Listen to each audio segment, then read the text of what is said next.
नमस्कार, ABP news में आपका स्वागत है। मैं हूं रोहित सिंह सावल। भारत का हूं, भारत की बात करता हूं। कहते हैं इतिहास खुद को दोहराता है। इस दोहराव के कई बार बड़े बदलाव सामने आते हैं तो कई बार बड़े फैसले। मोदी सरकार ने 58 साल पुराने एक आदेश को पलटकर कुछ ऐसा ही किया। इसका संबंध राष्ट्रीय स्वयंसेवक संघ से है, जिससे जुड़ने पर अब सरकारी कर्मचारियों के लिए कोई पाबंदी नहीं। आज भारत की बात में इस पर आप देखेंगे डिटेल रिपोर्ट। साथ ही बात होगी 23 लाख से ज्यादा छात्रों से जुड़े उस मुद्दे की, जिसने आज संसद के मॉनसून सत्र के पहले ही दिन माहौल गरमा दिया। मुद्दा नीट का है, जिस पर सुप्रीम कोर्ट में भी आज अहम सुनवाई हुई। नीट पर हीट की हम आज पूरी खबर आपको बताएंगे। इसके साथ ही बात उत्तर प्रदेश बीजेपी में मचे खींचतान के नए चैप्टर की करेंगे, जिसकी जड़ में केशव प्रसाद मौर्य का एक लेटर है। लेकिन सबसे पहले बात नाम पर मचे कोहराम पर सुप्रीम स्टॉप की। मुजफ्फरनगर से शुरू होकर नेम प्लेट का विवाद उज्जैन तक जा पहुंचा था, लेकिन जैसे ही यह सुप्रीम कोर्ट की देहरी के भीतर पहुंचा, इस पर विराम लग गया। कांवड़ रूट के हर दुकानदार के लिए नाम लिखने की जरूरी बनाने वाले ऑर्डर पर सर्वोच्च न्यायालय ने रोक लगा दी। देखिए यह खास रिपोर्ट।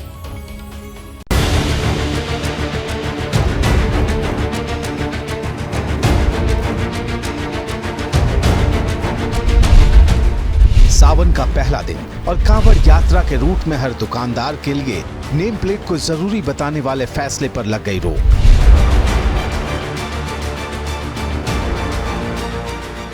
जिस दिन कांवड़ यात्रा की शुरुआत हुई, उसी दिन संगम टू सलमान वाले विवाद का द एंड हो गया।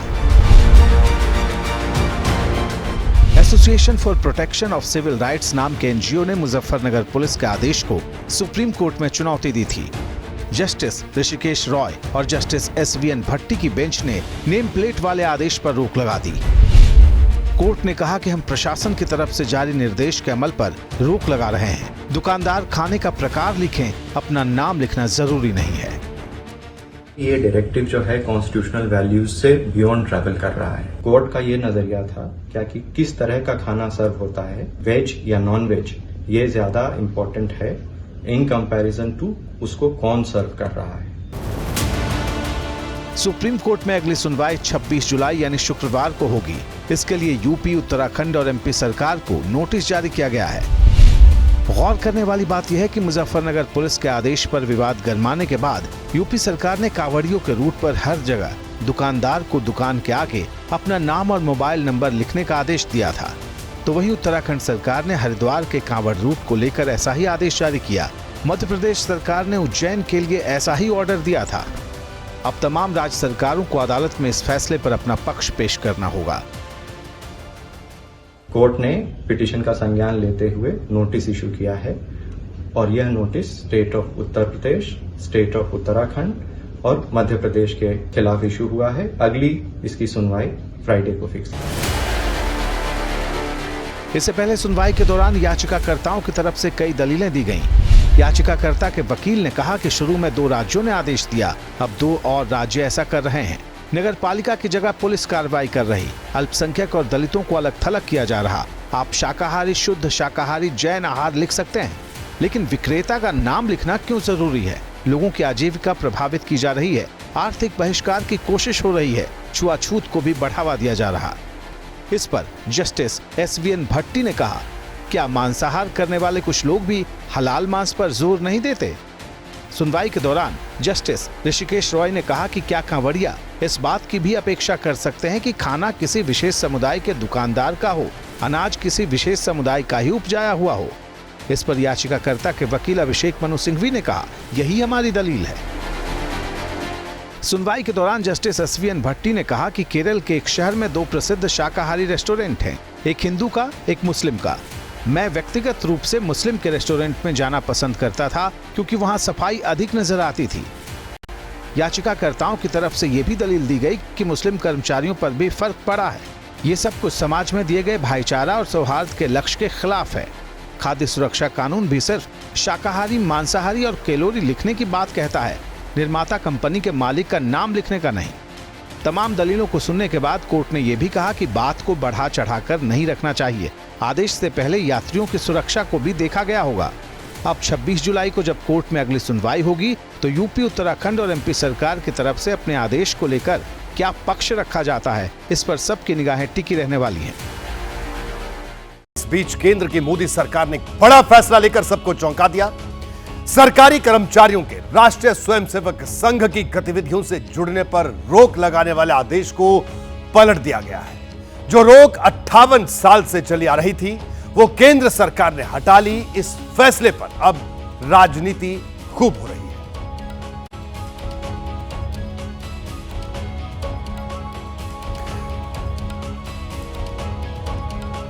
जी हां, राष्ट्रीय स्वयंसेवक संघ की अगर बात करें तो संघ पर पिछले 58 साल से यह प्रतिबंध लगा था और समय समय पर राष्ट्रीय स्वयंसेवक संघ के जो पदाधिकारी हैं वो भी इस बात का जिक्र करते थे, अपने बौद्धिकों में जिक्र करते थे, लेकिन बड़े लंबे अरसे तक ये विवाद नहीं सुलझा और आखिरकार अब ये फैसला आया है और जैसे ही फैसला आया उसके बाद इस पर विवाद शुरू हो गया।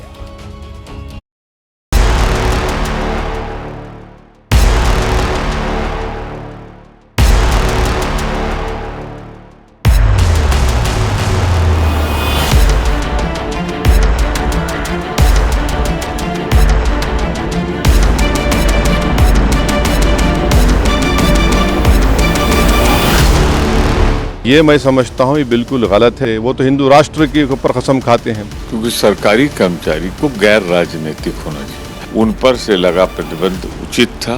संघ कभी राजनीतिक दल नहीं रहा, ये सामाजिक संगठन है। बच्चे भाइयों को कभी पसंद नहीं आता, ये इनका कुतर्क है जिसके मैं समर्थन करता हूं। आरएसएस से जुड़ा सरकार का एक फैसला और गर्मा गया सियासी माहौल। सरकारी कर्मचारियों को आरएसएस की गतिविधियों में शामिल होने पर रोक लगाने वाला आदेश 58 साल पुराना था, जिसे बदलने के लिए एनडीए सरकार को मौजूदा वक्त सबसे मुफीद लगा। 30 नवंबर 1966 के उस आदेश को अब बेअसर कर दिया गया है।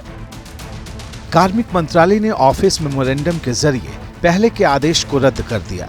ताजा आदेश में कहा गया है कि केंद्र सरकार के 3 पूर्व ऑफिस मेमोरेंडम से आरएसएस का जिक्र हटाया जाए। यह आदेश 30 नवंबर 1966, 25 जुलाई 1970 और 28 अक्टूबर 1980 को अलग अलग जारी किए गए थे, जिनमें सरकारी कर्मचारियों को आरएसएस की गतिविधियों से दूर रहने को कहा गया था। तब इस आदेश को सर्विस रूल बुक तक से जोड़ा गया था। अब इन्हें रद्द करने का फैसला हो चुका है और राजनीति का पारा आसमान पर है। ये तो सरकारी लोगों के लिए नहीं है, उचित नहीं है। सरकार के रिटायरमेंट करने के बाद आप जो भी चाहिए कर लीजिए, लेकिन जब आप सरकार में हैं आप न्यूट्रल रहना चाहिए। सब लोग को एक साथ एक ही तरह देखना। 70% से ज़्यादा लोग आरएसएस के विरोधी हैं और इस स्थिति में ये बात कहना तो बड़ा दुर्भाग्यपूर्ण है। सरदार वल्लभ भाई पटेल जी ने भी इनके ऊपर रोक लगाई थी, फिर उसके बाद रोक लगाई। इनकी गतिविधियों के कारण इन पे रोक लगाया गया। इनके जो कार्य हैं समाज में नफरत फैलाने वाले, उसके कारण इनके ऊपर रोक लगाया गया। उधर राष्ट्रीय स्वयंसेवक संघ ने सरकार के फैसले को सही बताया है। उन्हें राजनीतिक स्वार्थों के चलते तत्कालीन सरकार द्वारा शासकीय कर्मचारियों को संघ जैसे रचनात्मक कार्य करने वाले संगठन के गतिविधियों में भाग लेने के लिए पाबंदी लगाई गई थी। वर्तमान के शासन ने आज उस पाबंदी को जो हटाया है, ये निर्णय समुचित है और भारत की लोकतांत्रिक व्यवस्था को ये निर्णय पुष्ट करेगा। सबसे दिलचस्प बात यह है कि मोदी सरकार 3.0 के सत्ता में आने के ठीक 1 महीने बाद 9 जुलाई को ही आदेश जारी कर दिया गया था, लेकिन ये 12 दिन बाद जाकर सुर्खियां बना। और अब बात लाखों छात्रों के भविष्य से जुड़े नीट पेपर लीक मामले की। इस पर जमकर सियासत हो रही है। सत्र के पहले दिन विपक्ष ने यह मुद्दा संसद में उठाया। राहुल गांधी ने इस दौरान शिक्षा मंत्री धर्मेंद्र प्रधान की समझदारी पर सवाल उठाए तो अखिलेश यादव शिक्षा मंत्री का इस्तीफा मांगने लगे। धर्मेंद्र प्रधान ने इस पर कड़ा जवाब दिया। उन्होंने कहा कि वो उत्तर प्रदेश में समाजवादी पार्टी के शासन में हुए पर्चा लीक की लिस्ट दिखा सकते हैं। आज नीट यूजी पर सुप्रीम कोर्ट में भी सुनवाई हुई। नीट यूजी परीक्षा में कथित धांधली पर 3 मोर्चे खुले हैं। संसद के भीतर विपक्ष सरकार की घेराबंदी कर रहा है, संसद के बाहर सरकार के खिलाफ छात्र धरने पर बैठे हैं और सुप्रीम कोर्ट में दलीलों का दौर चल रहा है। सुप्रीम कोर्ट में चीफ जस्टिस की अगुवाई वाली बेंच ने नीट यूजी परीक्षा पर सुनवाई मंगलवार तक के लिए मुलतवी कर दी। अदालत इस मामले की जांच में आईआईटी दिल्ली की भी मदद ले रही है। कोर्ट ने 2 सही जवाब वाले एक सवाल को पॉइंट आउट किया। आईआईटी दिल्ली के डायरेक्टर को 3 एक्सपर्ट्स की कमेटी बनाने को कहा। ये कमेटी उस भ्रम को दूर करेगी जो एक सवाल के 2 सही जवाब की वजह से पैदा हुए हैं। जिन छात्रों ने 2 सही विकल्पों में से किसी एक को सही बताया, उन्हें 4 अंक दिए गए, जबकि भ्रम के चलते सवाल को अटेम्प्ट न करने वाले छात्रों को कोई अंक नहीं मिला। सुप्रीम कोर्ट ने दिल्ली आईआईटी से कहा है कि वो सही जवाब पर कल दोपहर 12 बजे तक राय दे। इसके बाद मामले की सुनवाई कल तक के लिए टाल दी गई। लेकिन संसद के भीतर सत्ता और विपक्ष के बीच आरोप प्रत्यारोप का नया सेशन इससे पहले ही शुरू हो चुका था। It's obvious to the whole country that there is a very serious problem in our examination system. This is not just a question of NEET, it is in all the major examinations. The minister has blamed everybody except himself. I don't even think he understands the fundamentals of what is going on here. मेरे बौद्धिक और मेरे संस्कार की certificate मेरे को सारी सदन में किसी से नहीं चाहिए। बाकी ये कहना देश की अभी की एग्जामिनेशन सिस्टम रबिश है सर, इससे दुर्भाग्यजनक बयान देश की नेता प्रतिपक्ष का कुछ नहीं हो सकता है सर। मैं कठोर शब्द से इसको निंदा करता हूँ। इससे पहले विपक्षी गठबंधन में कांग्रेस के साथी और समाजवादी पार्टी के मुखिया अखिलेश यादव ने सरकार पर पेपर लीक का रिकॉर्ड बनाने का आरोप लगाया। अध्यक्ष महोदय, ये सरकार किसी और का रिकॉर्ड बनाए न बनाए, लेकिन पेपर लीक का रिकॉर्ड जरूर ये सरकार बनाएगी। छात्र इस पे आंदोलित थे। लगातार अखबार और सीबीआई की जांच के बाद चीजें सामने आ रही हैं, लोग पकड़े जा रहे हैं, जेल भेजे जा रहे हैं। मंत्री जी रहेंगे तो न्याय नहीं मिलेगा बच्चों को। राजनीति नहीं करना, लेकिन अखिलेश जी जब वहाँ दायित्व में थे उस सुबह की सर सारे सूची है कितने बार उत्तर प्रदेश में क्वेश्चन पेपर लीक हुए हैं। सरकार कह रही है कि नीट पेपर लीक पर सुप्रीम कोर्ट की सुनवाई चल रही है और उसके पास इस मामले में छिपाने को कुछ नहीं है। लेकिन विपक्ष के रुख से साफ है कि वो ये मुद्दा अभी छोड़ने को तैयार नहीं। और अब बात बाढ़ की आफत की। सावन झूम के आया है और साथ में सैलाब भी लाया है। गुजरात के कई जिलों में अब संकट बड़ा हो चला है, तो यूपी से उत्तराखंड तक मूसलाधार मुसीबत से लाखों लोग सांसत में हैं। महाराष्ट्र में भी खतरे का अलार्म बज रहा है।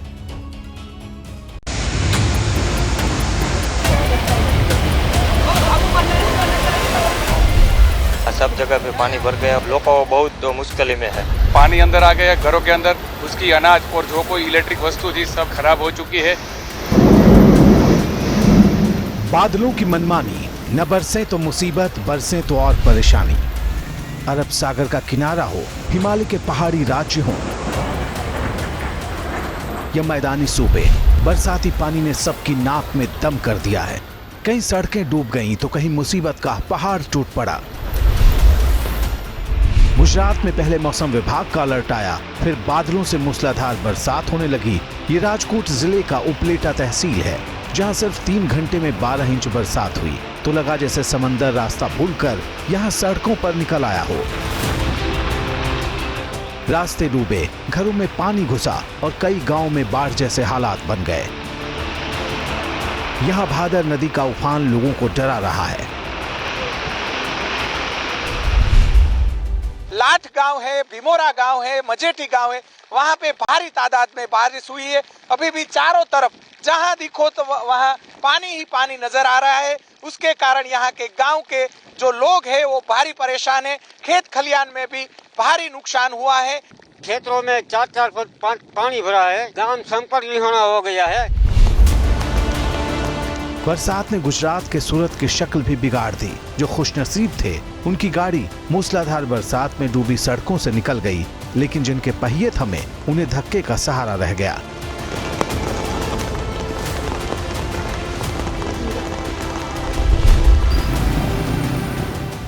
जैसा हाल गुजरात का है, यूपी के कुछ इलाकों का हाल भी बिल्कुल वैसा ही है। पश्चिमी उत्तर प्रदेश के सहारनपुर में सड़कों के किनारे यहाँ खड़ी गाड़ियां बरसात के पानी में डूब गईं। गनीमत थी कि गाड़ियां बही नहीं, लेकिन पानी के जोर से बेचारी साइकिल रोड छोड़ नाले में पहुंच गई। सहारनपुर से सटे मुजफ्फरनगर का हाल देखिए, सड़कें डूबी हुई हैं और कांवड़ियों को इन्हीं डूबे रास्तों से गुजरना पड़ रहा। पानी में दिक्कत हो रही है बहुत ज्यादा, पैरों में जख्म होते हैं, जख्म में जो पानी गिरता है और दिक्कत आती है, चलने में भी बैलेंस भी बिगड़ जाते हैं, कावड़ का इसमें खंडित होने का डर रहता है। पानी निकासी की व्यवस्था होती तो बेहतर होता, बहुत बेहतर होता।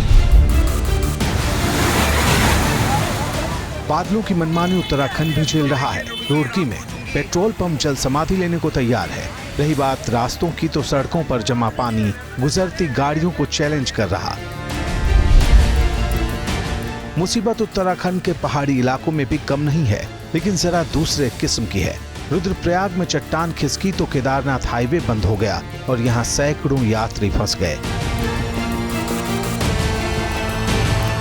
अब उत्तरकाशी का हाल देखिए, सैज बिशनपुर के पास चट्टान खिसकी तो गंगोत्री हाईवे बंद हो गया और कांवड़ियों का जत्था बीच रास्ते में ही फंस गया। रुद्रप्रयाग जनपद में और बागेश्वर जनपद में वर्षा ज़्यादा हुई है, कुछ जगहों पर जल भरा हुआ है, सड़कें कुछ बंद हुई हैं, उनको खोलने के लिए कहा है। जहाँ भी जरूरत पड़े वहाँ पर हमारा प्रशासन के लोग अलर्ट मोड में रहें। महाराष्ट्र में सतारा का कोयना बांध भी खतरे का अलार्म बजा सकता है। वैसे तो पानी अभी लिमिट में है, लेकिन मूसलाधार बारिश के बाद झरने इसका लेवल बढ़ा रहे हैं। मौसम विभाग ने सतारा के लिए रेड अलर्ट जारी किया है, मतलब खतरे के बादल अभी टले नहीं हैं। और अब बात करते हैं शिंदे सरकार के लापता इश्तेहार की। महाराष्ट्र के मुख्यमंत्री एकनाथ शिंदे ने एक योजना शुरू की। इस योजना का नाम है मुख्यमंत्री तीर्थ दर्शन योजना।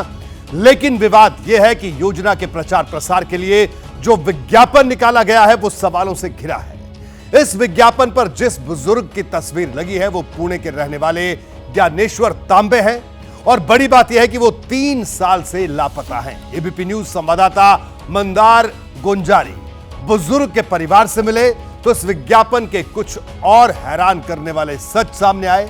परिवार का कहना है कि ज्ञानेश्वर तांबे की उम्र 70 साल से कम है, जबकि ये योजना 75 साल के ऊपर के बुजुर्गों के लिए बनाई गई है। फर्स्ट टाइम देखा तभी पता चलेगा हमारे पिताजी हैं जो यहाँ से लापता है लास्ट 2-3 साल से पहले ही, जिनको हम ढूंढ रहे थे बहुत दिन, लेकिन हमको मिले नहीं। लेकिन फोटो उनका ही है, जो स्टेट गवर्नमेंट है, वहाँ से मेरे को कोई इंक्वायरी नहीं की ये टॉपिक पे। फोटो कहाँ से हमने लिया है, ये आदमी कौन है, लावी है, अदरवाइज डेथ है, उनको सब इन्फॉर्मेशन चाहिए। के पिताजी की उम्र कितनी है? Between 65 to 68। अच्छा, तो फिर तो मुश्किल है इस योजना का लाभ लेना, क्योंकि ये योजना तो जितनी विज्ञापन के जरिए सामने आ रही है उसमें 75 साल के ऊपर के लोगों के लिए, और इनके पिताजी की उम्र है 68 साल के करीब। इस विज्ञापन ने भले ही लापरवाही उजागर की है, लेकिन पुणे में उन बेटों की उम्मीद फिर से जिंदा हो गई है। उनके पिता जो 3 साल से लापता हैं, वो एक बार फिर घर लौट आएंगे।